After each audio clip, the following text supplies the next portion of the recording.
I'm outside the old Densport garage, waiting for Bill to get here. This place is old. So we opened the shop in October of 2004, and Alex already had his Bimubishi, Oh, right, that's what he had. or the Bismo. Yeah. It was a Bismo. It had the SR. Yeah. Yeah. Was that thing like clapped out or what? No, it was, dude, it was so fast. Really? It threw a conrod at a hill climb, and then he got another. He like rebuilt the engine, but he was like, I'm just gonna part it out. But the wind, I think it was January of '04. Someone on the New England 240SX forum was like, I got a S13 in my driveway in Bridgeport, Connecticut, and the city's gonna like start fining me if I don't get it out of here. And he's like, whoever wants it can just have it. Just come and get it. It was just sitting in the road. No, it was in his driveway. He was a Japanese-American kid. Did it run? No. Well, it may have, but I could not give a shit. I just, our friend Brian had an F-150. We didn't have a truck yet. So we got the F-150, and us three went down, got a U-Haul, and went down. And the kid was really nice. I forget his name, but... And this was in 04? Yeah. And That's so long ago. It was pretty stripped out, but the engine was still there, and I was like, I just wanted like just the shell, because I knew exactly what I wanted to do with it. Right. And I knew I didn't want any of the KA. No offense to the KA people, but it's a truck engine. No, I think they're garbage. Yeah. So we got it, brought it back, and I just like started. And he just gave it to you for free? Yeah, he gave it to me. I was single at the time. Was it in the like hood of Bridgeport?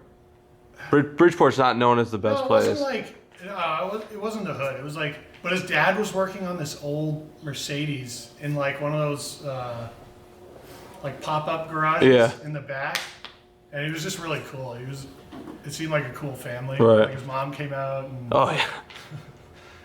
And he's like, "What are you gonna do with it?" And I was like, "I'm gonna build a race car." It's up there. Oh. That's it? You just printed it? Mm-hmm. What year was this? That was early '07. Are the colors fucked? A little bit. Yeah. What color were your wheels? Were they that like Takata green like that? Yeah, they were Takata green. They were? Yeah. That's sick. What are they, F&01s? Yeah. That's awesome. Look at that. People still send me emails. They're like, "You need to paint your wheels green again." It'd be weird with the blue. It was like last. I feel like the white would look awesome because this thing was like mostly white. Yeah. But how did you get on the cover of how did that even happen? Is that a cop? Yeah. Oh, dude, you're probably like, we heard gunshots. I'm gonna name this cop show up. It would just clickbait them all. But yeah, how did you like know somebody or something? No, so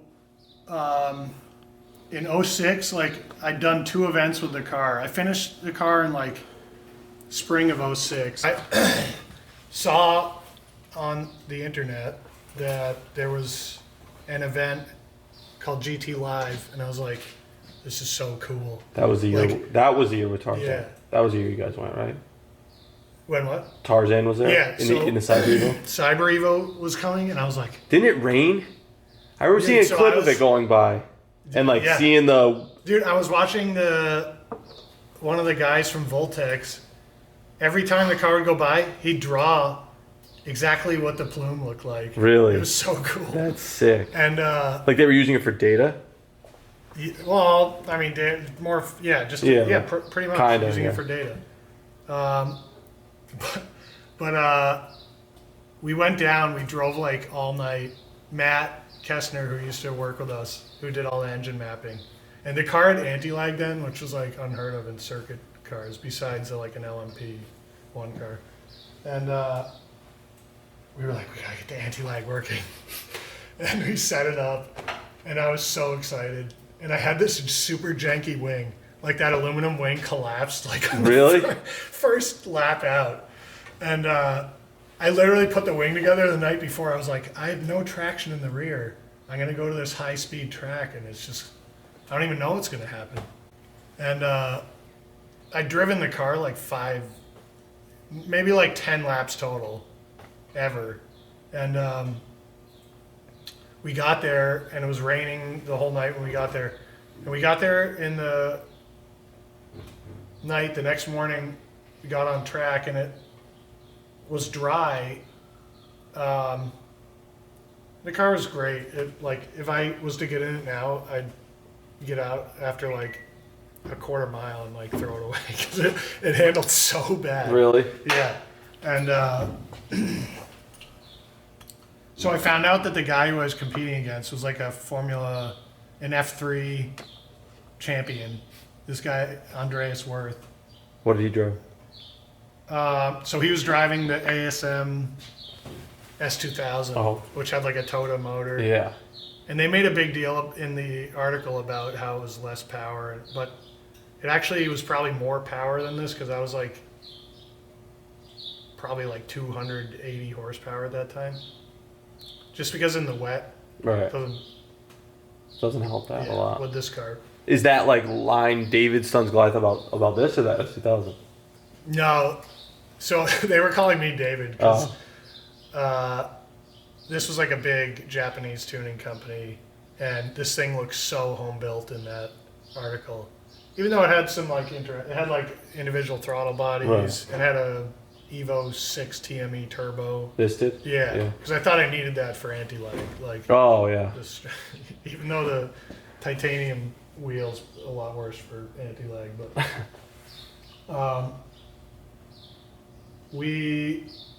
So I think I won by like half a second or something, but it was in the rain.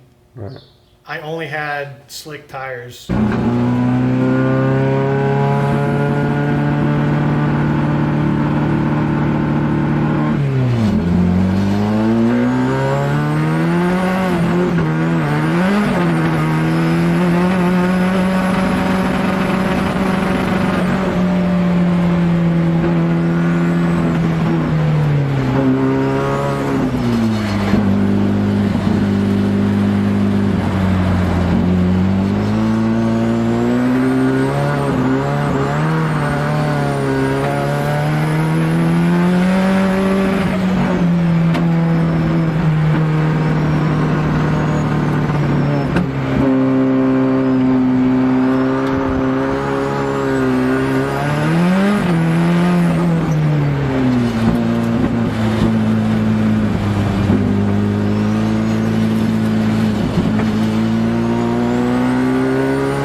And I went to HRP, and they were like, yeah, we just did a endurance race with these rain tires. You can have them. and I was like, yes. It was like winning the lottery, and they were so clapped out, but they were so much better than anything. So I got Hoosier to mounted them for free, and I got them. I was so excited, and I just was sliding the car the whole way around the track because it was really tough to put down power. Like the suspension was set up really horribly. But this thing beat an ASM. Yeah. That's sick. So after you got this, then you just knew you were gonna SR it? Oh yeah.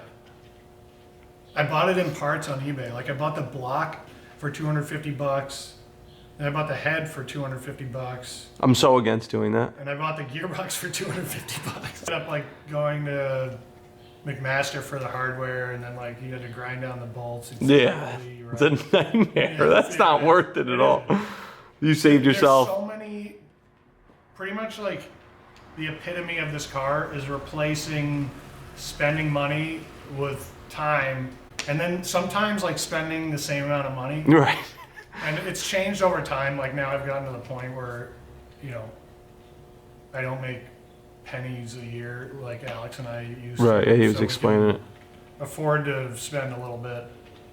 But like back then an SR was probably like $1,500 for a full swap. I know. What is it now? 22, 23. Crazy. Yeah, and like you could get lucky back then and find like somebody who just has a bunch and sell them for like 1,100, 1,200. I remember. Yeah, true. If I were to do it again, if I like had to get a new engine, I'd just get a VE and make custom mounts for it. Oh, I get a billet block. Yeah, that'd be sick. From Mazworks? Maybe. They're my favorite, but it doesn't have coolant channels, so. Oh, they're just drag setups or what? Yeah, those in particular are just meant for drag racing. So this is a VE head. Yes. So this is SR20 VE and is a Mazworks setup? Yeah, so it's also shimless, which they make custom valves and then essentially machine them to the exact. And that makes what no that? shims. So you don't have like that revving issue like rocker arm stop. Like I broke 2 timing chains from a shim coming out, going down and getting stuck in the crank between the sprocket and the chain, and break the chain. That's all the fun. valves would crack. It was just such a, and I was so exact about clearances, and I was like, I got to do this more exact, and there was no way to do it better. And you just if you hit a rev limiter, it wouldn't always do it, but at Mount Washington, once I had the VE head, I was like, oh, I never have to worry about rockers again. Right. Because they're on a shaft, not floating. And so it's just like way more reliable because of that and stuff. I just never have to worry about it. And then the head flows so much better, right? Yeah, I think stock it flows 30% more than a ported SR. So is this then a ported? Then a ported DE, yeah. So is this like 4G63 like goodness in a lighter engine? Yeah, for sure. Yeah, it is it's definitely not. I think where it is now is as good as the long block will get for under 700 horsepower. Really? Did you make this manifold? Yeah, so I got this tubing. I was going to make a new manifold because the old one was okay, but the location, I wanted a different location for the turbo. Where the fuck is and wanted longer runners. And you got those. Yeah, so they're right about 20 inches, which is a good length for this head. And what does it help with? Like, I mean, is that the longer runners? just efficiency, pretty much matching it to the cylinder head and the turbo. Oh. And talking to, I've been fortunate to work with Garrett and talking to engineers there. Oh, that's sick. So like lag wise, I mean, what size turbo is this? This is a 3582. That's big usually for an SR. It is. Yeah, and for the size, it's only just under 2.1 liters, so it's kind of small for that turbo. But with anti-lag, it's really responsive with anti-lag. But right now, on the track, running like about 450 horsepower, it just gets kind of hot. Really? After 3 laps or so. So I think for Mount Washington, the anti-lag will be fine because I'll probably be 300 to 350 horsepower. That's it. That's all you It's need. not really right? usable above that. Right. Except for the straightaway.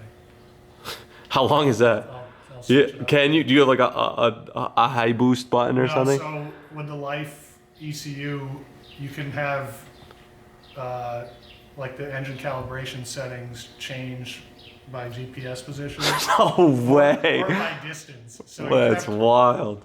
like, So you'll have to do similar some how research. DTM used to do that in the 90s based on track position. So the Jesus. blades would adjust. That is sick. So you're gonna set it GPS to hit. Yeah, I'll just have the boost go up like, a quarter or like a 16th of a mile before the straight. That's so sick. Because it's honestly like too much power Right. everywhere else. But when you hit the straightaway, what will you have It's it go like up to? warp speed. Yeah. No, I think I'm trying to figure out, well, I'm not trying to figure out, I'm waiting for a part for the wastegate. Because this is an old IndyCar wastegate, and it's not like clapped out, but there's a bushing that the piston rides on and it has a bit of play in it. But how much power will you put it up to for the straightaway? Like 450. And at what kind of speed do you think you're gonna hit? I want to hit 114. Well, the record's 113, and this old guy in the Patriot missile, which is essentially an open wheel car that it looks like a penis-shaped American flag. Like it's pretty cool, but he's like 85 years old. And you had the record before that? No, he's had the record for a while. Oh. But in 2011, he was still racing, and I beat him in the first run of the day. There's 2 runs, morning and afternoon, and I think I did 111 early in the day, and he was coming by, and he's like, you better watch out. He's like, you're playing with fire or something like that. And I was like, oh shit. So then he went out and he did 113, and I was like, dude. He's like, He showed you. Yeah, he did. He shut you right down. But you're gonna beat him Now this that he's year. not here, I feel better about trying to go faster. Oh, you didn't want to beat him while he was still in it, huh? Yeah. This thing is insane. And then this doesn't have 240 rear suspension anymore. Or front? Does it even have front? So the subframe is the same. In the front? Yeah, if I'll turn this. Should I go to that side? Or yeah, either side. Actually, there's more light over here. Yeah. Yeah. So if you look in the back, I mean, it's essentially just correcting for roll center. Right. Are you on stock knuckles in the front? No, so they're essentially cut in half. And then the lower side is fabricated. Don't mind the rust on there. That's just. Oh, I lazy see. and not painted. So this is still stock and like where the hub goes, but you just made this stuff different. Yeah, so that's just essentially like buying a GK or Right. a Driftwood, or I don't even know who else. Is that your like buys fab. lap timer or something? Yeah. So it's just on whenever the ignition is on. Oh. And then the rear you have completely custom.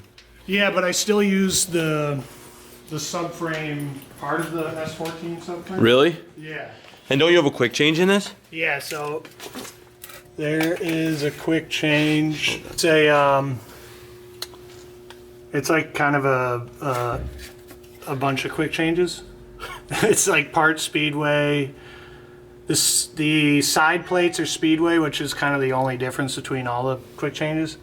The center diff, or like the actual diff unit, is a Indy competition products, which there aren't many, if any, clutch diffs Right. for quick changes besides the.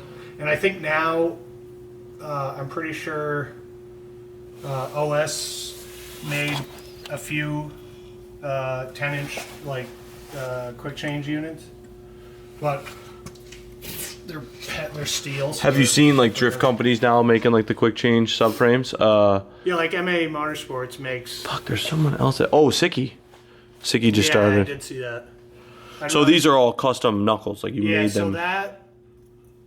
So I had taken 2 years ago. I took all the geometry measurements of the pickup points Right. with the old setup, and I just kind of ran out of time, but I wanted to model it in a suspension program, like software, and figure out where it actually was. So I finally did that and realized that essentially camber gain and roll was a lot less than ideal. And also with the new aero setup, I wanted something stronger. I had aluminum, kind of half aluminum, half steel uprights, and Right. they worked great for 4 years, but I didn't want to take a chance with higher loads on the, essentially on the wheel bearing. So when you did that, you could pick like any brakes you wanted and shit like Yeah, that. I just did the same brake setup. Oh really? So there's like a 240, like you could put a 240 caliper back on this? No. So my old uprights, I had already made for radial okay. calipers. Yeah.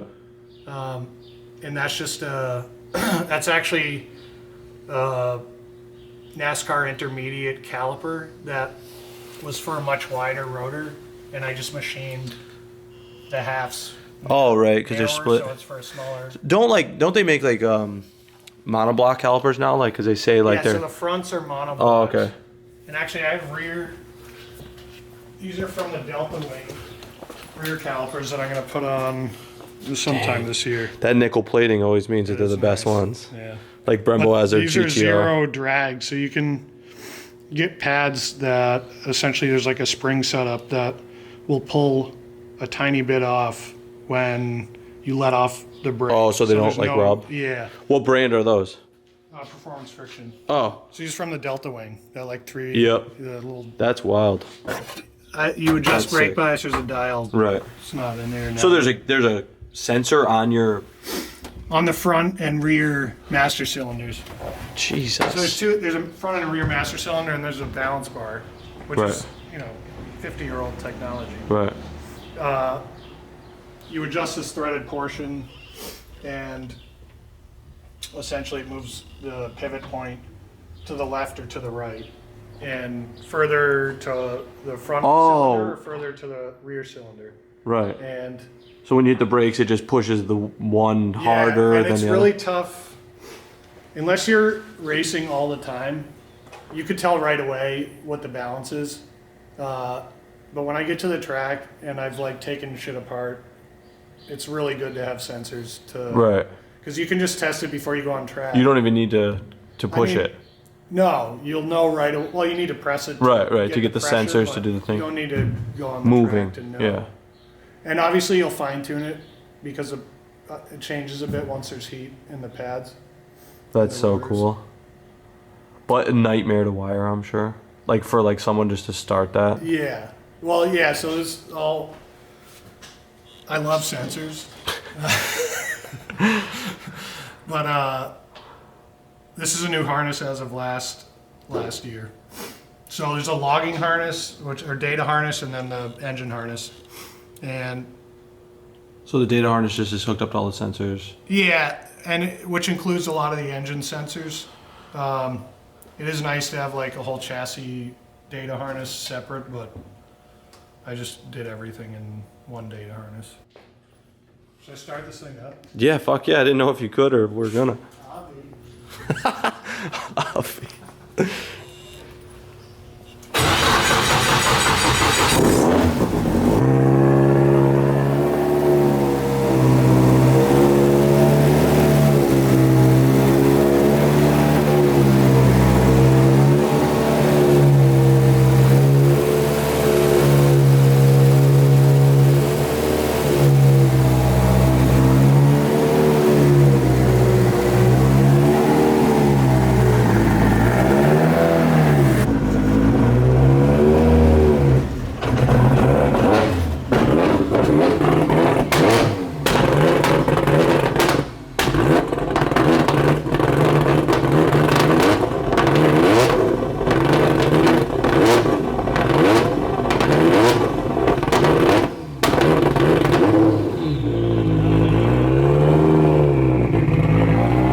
I guess that's all we can talk about.